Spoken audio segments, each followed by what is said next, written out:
Hello students, मेरा नाम है अरुण शर्मा और आप सभी का अरुण कोचिंग क्लासेस में बहुत बहुत स्वागत है। तो आज मैं आपको क्वेश्चन नंबर 15, 16 और 17 जो है वो होमवर्क में करने को दूंगा। इससे पहले मैं आपको होमवर्क में करने के लिए क्वेश्चन दूँ, मैं आपको इनको समझा देता हूँ कि इस एंट्रीज में क्या बोला गया है। और इन केस अगर आपको कोई प्रॉब्लम आती है तो आप जो हो मेरे दिए गए नंबर पे कांटेक्ट कर सकते हैं। सो आइए स्टार्ट करते हैं। ये जो न्यूमेरिकल्स हैं ये डिस्काउंट अकाउंट से रिलेटेड है, जिसको मैंने आपको पिछली वीडियो में समझा दिया है। सो फर्स्ट ट्रांजैक्शन है, ये ओपनिंग बैलेंसेस आपके पास दिए हैं। देखिए, cash in hand, cash at bank, stock, debtors, plant, sundry creditors. देखिए, सो ये हमारे सारे के सारे यहाँ से यहाँ तक ये एसेट्स हैं, ये डेबिट हो जाएंगे और जो ये हमारी लायबिलिटी है ये क्रेडिट हो जाएगी जनरल एंट्री में। जो डिफरेंस आएगा उसको हम कैपिटल अकाउंट में लिख देंगे टू कैपिटल अकाउंट। सो ये एंट्री मैं आपको पहले भी करवा चुका हूँ। सो आई होप आपको ये एंट्री जो है वो समझ में आ गई होगी। ये एक टाइप की ओपनिंग एंट्री ही है। सो और दूसरी जो ट्रांजैक्शन है हमारी, बॉट गुड्स फॉर कैश। देखिए, हमने गुड्स को खरीदा है जिसकी प्राइस है 9500 रुपीज की एट 10% डिस्काउंट पे। देखिए, 10% का ट्रेड डिस्काउंट ये है, प्लस CGST और SGST 6% हमने पे किया है। तो हम गुड्स को खरीद रहे हैं जिनकी जो वर्थ, जिनकी कीमत है 9500 रुपए। तो 10% का जो डिस्काउंट है, ट्रेड डिस्काउंट, वो इससे हम माइनस कर देंगे। जैसे कि मैंने आपको बताया था, ट्रेड डिस्काउंट की रिकॉर्डिंग नहीं होती है। सो 9500 मल्टीप्लाई बाय 10/100। सो 950 रुपए माइनस हो जाएंगे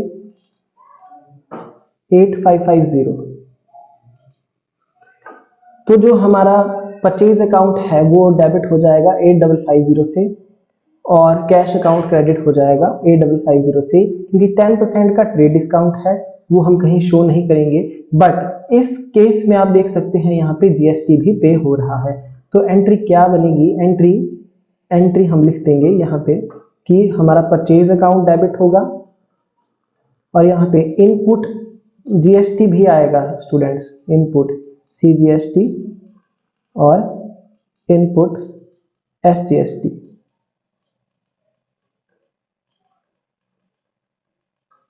ये अकाउंट हमारे डेबिट होंगे, ये भी डेबिट हो जाएंगे। सो ट्रेड डिस्काउंट को माइनस करने के बाद मैंने आपको बताया कि इतना हमारे पास जो है अमाउंट बन रहा है। इस पे हम जो है वो टैक्स लगाएंगे CGST 6% के हिसाब से। तो 6% 513 रुपए से एंट्री पास हो जाएगी और टू कैश अकाउंट को हम क्रेडिट कर देंगे। आई होप आपको ये ट्रांजैक्शन समझ में आ गई होगी। सो ये जो टोटल है इसका हम यहाँ पे डेबिट का टोटल जो है क्रेडिट में यहाँ पे लिख देंगे। सो आई होप आपको ट्रांजैक्शन समझ में आ गई है। सो नेक्स्ट जो हमारी ट्रांजैक्शन है वो है कि हमने जिया को गुड्स सेल किए हैं और जिनकी कीमत है 4500 रुपए, वो भी 10% ट्रेड डिस्काउंट पे। तो 4500 रुपए से हम क्या करेंगे, ट्रेड डिस्काउंट को माइनस कर देंगे। उसको माइनस करने के बाद जो नेट अमाउंट आएगा उसके ऊपर 12% का GST हम लगा देंगे। तो सेल कर रहे हैं जिया को, तो जिया को सेल कर रहे हैं, पर यहाँ पे लिखा नहीं है कि ट्रांजेक्शन कैश में है, तो इसको उधार में मानेंगे। तो जिया जो है रिसीवर है, डेटर है हमारा। तो देखिए, जिया जो है हमारा डेटर है, जिया को हमने सेल किया है तो जिया डेबिट हो जाएगी। और टू सेल्स अकाउंट, देखिए सेल में कितना अमाउंट आएगा, सेल में वो अमाउंट आएगा जो हमने ट्रेड डिस्काउंट को माइनस करने के बाद लिखा होगा, मतलब यानी कि इसकी 90% वैल्यू हम लेंगे। तो 4050 अमाउंट जो है वो सेल में आ जाएगा, उसके ऊपर 12% का GST लगेगा। तो इसकी एंट्री क्या बनेगी स्टूडेंट्स? इसकी एंट्री हम यहाँ पे पास कर देंगे कि जिया डेबिट हो जाएगी और टू सेल्स अकाउंट और टू आउटपुट IGST यहाँ पे हम क्रेडिट करेंगे। सो यहाँ पे हम 4050 लिखेंगे और बाकी का GST जो है हम यहाँ पे लगा देंगे 12% के हिसाब से, जो भी बनता है GST 12% के हिसाब से 486 रुपए हम यहाँ पे लिख देंगे 486। और इन दोनों को प्लस करके अमाउंट जो है वो जिया को जो हमने डेबिट किया है यहाँ पे हम लिख देंगे। सो नरेशन आपको पता ही है, ये मैं पहले बता चुका हूँ, या आप बीइंग लगा करके, इसके आगे बीइंग लगा करके इस ट्रांजैक्शन को लिख सकते हैं, तो भी नरेशन बन जाएगी। सो आई होप आपको थर्ड ट्रांजैक्शन समझ में आ गई होगी। नेक्स्ट है कैश रिसीव फ्रॉम जिया। अब हमने जिया से अमाउंट रिसीव किया है, देखिए जिया से हमने अमाउंट रिसीव किया है 3500 रुपीज।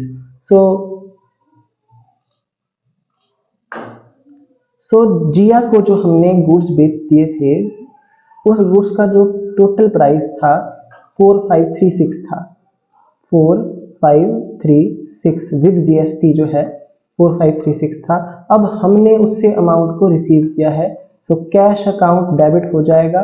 कितने अमाउंट से डेबिट होगा, जितना यहाँ दिया गया है कि कैश अकाउंट 3500 रुपए से 3500, 3500 रुपए से अमाउंट जो है यहाँ पे डेबिट हो जाएगा।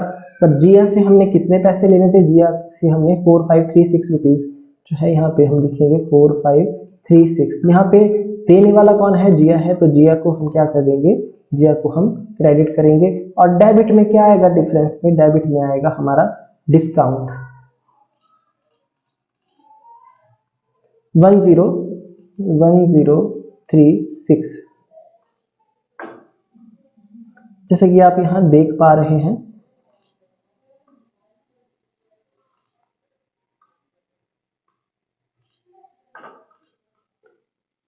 कि जो ट्रांजैक्शन में हमारे पास गुड्स दिए थे वो थे 4500 के, जिसके ऊपर 10% का जीएसटी जो है वो लगाया, 10% का ट्रेड डिस्काउंट पे हमने दिया है कस्टमर को।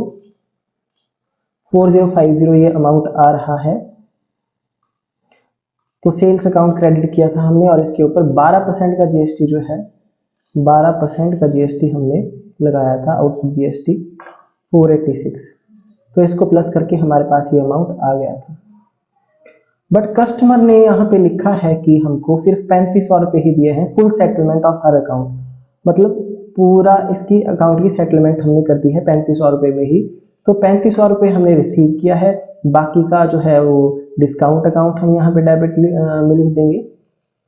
हमने इसको डिस्काउंट अलाउड किया है, तो डिस्काउंट अलाउड जो है वो डेबिट हो जाएगा, और जिया को हम क्या कर देंगे, क्रेडिट कर देंगे। सो स्टूडेंट आई होप आपको ट्रांजैक्शन समझ में आ गई होगी। सो नेक्स्ट है यहाँ पे नरेशन, आप ये लिख सकते हैं बीइंग लगाकर, goods purchase from Arijit. Arijit से हमने गुड्स को परचेज किया है, और इसके ऊपर कोई भी कोई भी ट्रेड डिस्काउंट या कोई भी डिस्काउंट नहीं है। तो ये क्वेश्चन आप, ये वाली जो ट्रांजैक्शन आप खुद कर सकते हैं, इसको मैं नहीं बताऊंगा। पर नीचे लिखा गया है कि हमने पे किया है अमाउंट अरजीत को, देखिए। सो वो भी कितना, 2350, full settlement of his account, देखिए। सो परचेज अकाउंट जो डेबिट होगा वो होगा 2500 रुपए से, और उसके ऊपर 12% का जीएसटी जो है वो पे करेंगे हम, 12% का। तो 2500 रुपीज से हमने क्या किया है, गुड्स परचेज किए हैं, और उसके ऊपर जो है वो हम जीएसटी प्लस करेंगे। तो विद जीएसटी जो अमाउंट आ रहा है वो आ रहा है 2800 रुपए, 2800 रुपए। और बाकी का देखिए, हमने अरजीत को पेमेंट किया है कितने का, 2350। तो 450 रुपए क्या है, 450 रुपए यहाँ पे हमको डिस्काउंट मिल रहा है। तो ये डिस्काउंट रिसीव की एंट्री है, तो ये एंट्री क्या आएगी, ये एंट्री आएगी कि अरजीत को हमने पेमेंट किया है, अरजीत डेबिट हो जाएगा। और टू कैश अकाउंट, कैश हमने पे किया है 2350 हमने जो है वो पे किया है। और यहाँ पे रखेंगे to discount received account, discount कितना मिला हमको, 450 रुपए। तो टोटल जो 2800 रुपए हमने इसको पे करना था वो यहाँ पे डेबिट हो जाएगा। तो अरजीत डेबिट होगा 2800 रुपीज से, कैश हमने जितना पे किया और जितना हमको डिस्काउंट मिल रहा है हम यहाँ पे उसको लिख देंगे। सो स्टूडेंट, ये ट्रांजैक्शन आपको समझ में आ गई होगी। इन केस आपकी कोई क्वेरी है तो आप जो है मेरे दिए गए नंबर पे कांटेक्ट कर सकते हैं। Transaction number 7, purchase goods for cash worth ₹4000 at 5% trade discount. तो देखिए, हमने गुड्स को परचेज किया है जिसकी कीमत है 4000 रुपए, पर 5% का यहाँ पे ट्रेड डिस्काउंट है। तो इसकी 95% वैल्यू अगर हम निकालते हैं ट्रेड डिस्काउंट को लेस करने के बाद, तो वो हमारे पास आएगी 3800 रुपीज। तो इस 3800 रुपीज के ऊपर 6% का CGST और 6% का SGST लगेगा। तो इसकी एंट्री बन जाएगी purchase account debit, purchase account debit हो जाएगा, इनपुट CGST जो है वो डेबिट हो जाएगा, इनपुट SGST डेबिट हो जाएगा 6% का। तो 38% के ऊपर 6% का टैक्स लगेगा, 6% का CGST, 6% का SGST टू कैश अकाउंट, क्योंकि ये ट्रांजैक्शन कैश में है। आई होप आपको ये ट्रांजैक्शन नंबर 7 समझ में आ गई होगी। तो ये क्वेश्चन आपको होमवर्क में है, क्वेश्चन नंबर 15। नेक्स्ट आगे देखते हैं क्वेश्चन नंबर 16। तो इसमें भी हमको जर्नल एंट्रीज पास करनी है। पहली एंट्री है कि कुणाल वर्मा ने बिजनेस स्टार्ट किया है, तो ये एंट्री आपको आती ही होगी कि cash account debit to capital account, और परचेज कर रहे हैं हम गुड्स। नेक्स्ट ट्रांजैक्शन है आनंद से, जिसकी कीमत है 6000 रुपए, और इसके ऊपर 10% का ट्रेड डिस्काउंट है। तो देखिए इसकी 90% वैल्यू ट्रेड डिस्काउंट को माइनस करने के बाद, मतलब 90% जो वैल्यू बचेगी वो बचेगी 5400 रुपीज। उसके ऊपर जो है वो 6% का CGST और SGST लगेगा। गुड्स हम परचेज कर रहे हैं आनंद से। यहाँ पे ये नहीं लिखा गया है कि जो गुड्स है वो कैश में परचेज की है, ये ट्रांजैक्शन उधार में है। तो जो क्रेडिट होगा वो आनंद का अकाउंट, यानी कि क्रेडिटर का अकाउंट क्या हो जाएगा, क्रेडिट हो जाएगा, परचेज अकाउंट डेबिट हो जाएगा, इनपुट CGST और SGST डेबिट हो जाएगा 6% से, और परचेज अकाउंट डेबिट होगा 5400 रुपीज से 10% का डिस्काउंट लेस करने के बाद। और इस डिस्काउंट को हम शो नहीं करेंगे क्योंकि ये ट्रेड डिस्काउंट है। आई होप आपको ट्रांजैक्शन समझ में आ गई होगी। नेक्स्ट है थर्ड ट्रांजैक्शन, विकास। विकास ने परचेज किए हैं गुड्स हमसे। देखिए फ्रॉम अस यहाँ लिखा गया है, इस ट्रांजैक्शन को आप ध्यान से देखिए कि गुड्स परचेज किए हैं विकास ने फ्रॉम अस, हमसे, यानी कि ये हमारे लिए क्या है, हमारे लिए ये सेल है, ये हमारे लिए सेल है, ये हमारे लिए परचेज नहीं है, क्योंकि विकास जो है वो गुड्स को परचेज कर रहा है हमसे फ्रॉम अस। तो 6000 रुपए की जो सेल है ये 5% का डिस्काउंट है, यानी कि 5400 रुपीज से सेल्स अकाउंट क्या होगा, क्रेडिट हो जाएगा, और इस पे आउटपुट जो है वो CGST और SGST लगेगा। आउटपुट CGST SGST क्रेडिट होता है, 6% का जो टैक्स लगेगा वो लगेगा 5400 के ऊपर। और यहाँ पे ये ट्रांजैक्शन कैश में नहीं है, क्योंकि यहाँ फॉर कैश नहीं लिखा गया है, इसलिए विकास का जो अकाउंट है, डेटर का अकाउंट क्या हो जाएगा, डेबिट हो जाएगा, विकास डेबिट हो जाएगा। और डेबिट में कौन सा अमाउंट आएगा, सेल्स का, और CGST SGST आउटपुट वाला, उसको ऐड करने के बाद यहाँ पे हम डेबिट में इसको लिख देंगे। तो एक था question number 16।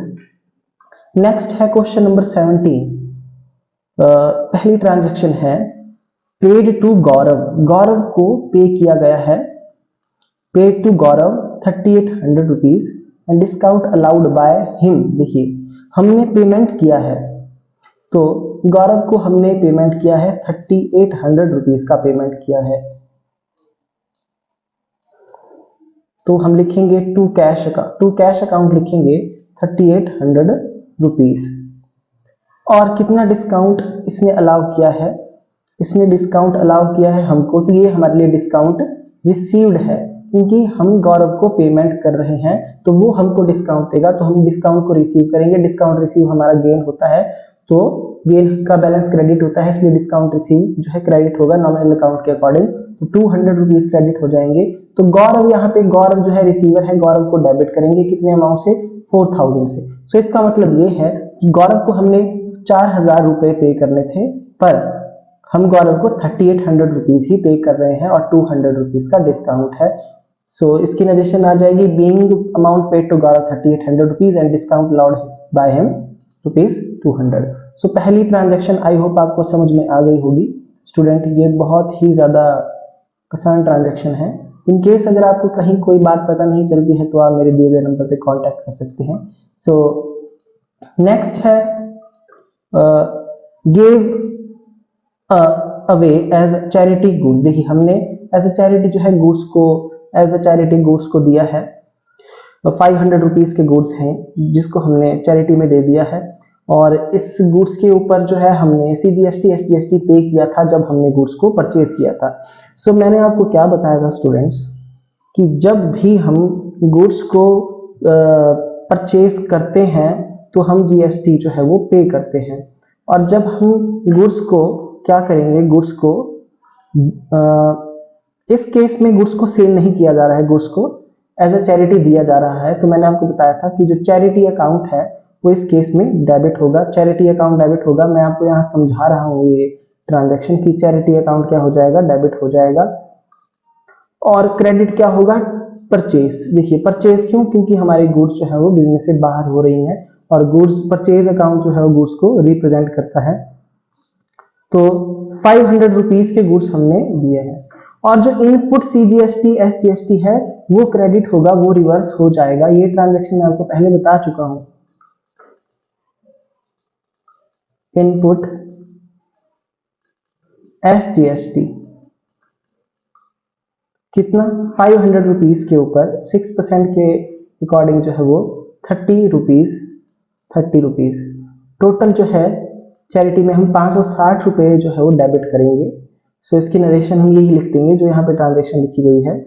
So I hope आपको ट्रांजैक्शन समझ में आ गई होगी, क्योंकि इस गुड्स को हमने अभी तक सेल नहीं किया है, इसलिए ट्रांजैक्शन में जो GST है वो क्रेडिट हो रहा है, इनपुट वाला वो रिवर्स हो जाएगा। आई होप आपको समझ में आ गया होगा। नेक्स्ट थर्ड ट्रांजैक्शन है received from Govinda 4800 rupees in full settlement of his account. देखिए ध्यान से आप देखिए कि हमने गोविंदा से पैसे रिसीव किए हैं, कितने, 4800, जबकि हमने इससे कितना रिसीव करना था, हमने इससे 5000 रुपीज रिसीव करना था। तो जितना अमाउंट हमने रिसीव किया है वो अमाउंट हम कैश अकाउंट में डेबिट कर देंगे। कितना रिसीव किया है, 4800 रुपीज हमने रिसीव किया है। और गोविंदा जो है क्रेडिटर है, गोविंदा क्या है, हमारे लिए डेटर है, क्योंकि हम इससे अमाउंट रिसीव कर रहे हैं, हमारा डेटर है। तो गोविंदा ने कितना अमाउंट पे किया, 4800 रुपीज, जबकि गोविंदा को कितने पैसे हमको देने थे, 5000 रुपए। और यहाँ पे डेबिट क्या होगा, डिस्काउंट अलाउड यहाँ पे डेबिट होगा। क्यों, क्योंकि गोविंदा से जब हमने पैसे रिसीव किए वो किए कितने, डिस्काउंट अलाउड यहाँ पे डेबिट हो जाएगा, अकाउंट करके आप लिखेंगे डिस्काउंट अलाउड अकाउंट। तो 4800 रुपीज हमने रिसीव किए, 200 रुपीज का हमने इसको डिस्काउंट दिया है। तो गोविंदा कितने से क्रेडिट होगा, 5000 रुपए से। 200 रुपए ये जो मैंने डेबिट किया है हमारे लिए क्या है स्टूडेंट, ये हमारे लिए जो है वो लॉस मानी जाएगी, और लॉस का बैलेंस डेबिट होता है, इसलिए डिस्काउंट अलाउड को हम डेबिट करेंगे 200 रुपीज से। 48 हमको मिल चुका है और गोविंदा से इतना लेना था। आई होप आपको ट्रांजैक्शन समझ में आ गई होगी। सो स्टूडेंट ये था क्वेश्चन नंबर 17। जो नेक्स्ट क्वेश्चन है वो मैं आपको खुद करवाऊंगा। सो क्वेश्चन नंबर 15, 16 और 17 आपको होमवर्क है। इन केस अगर आपको कोई भी क्वेश्चन समझ में नहीं आता है तो आप जो है वो मेरे दिए गए नंबर पे कांटेक्ट कर सकते हैं। ये मेरा फोन नंबर है 9459715399। Thank you so much.